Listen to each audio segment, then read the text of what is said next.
5 minutda ham noodatiy, ham to'yimli nonushta tayyorlash mumkinligiga ishonasizmi? Agar ishonmasangiz, shu retsept bo'yicha tayyorlab ko'ring. Idishga tuxum solamiz, ta'bga ko'ra tuzni qo'shib, bir xil holga kelguncha aralashtiramiz va bir chetga olib qo'yamiz. Yaxshi qizib turgan tovaga sariyog' solamiz, keyin esa tayyorlab olgan tuxumimizni teng yarmini solib, ustini tortilla bilan yopamiz. Kolbasani terib chiqamiz, qirg'ichdan o'tkazilgan sir solamiz va ustini yana bitta tortilla bilan yopamiz.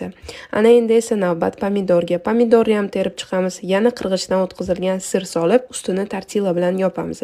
Keyin esa tuxumni ikkinchi qismini ustiga quyamiz. Bir tekisda qo'yish kerak. Ustini taxminan 2-3 minutga yopib qo'yamiz. Keyin esa 2-3 minutdan keyin ustini ochib, teskari tarafini o'girib, yana 2-3 minutga ustini yopib qo'yamiz. Va ko'rib turganinglardek nonushtamiz tayyor. Juda ham mazali chiqadi. Issiq holda tanovul qilinglar. Albatta sizlar ham tayyorlab ko'ringlar va yaqinlaringizni xursand qilinglar. Hammaga yoqimli ishtaha.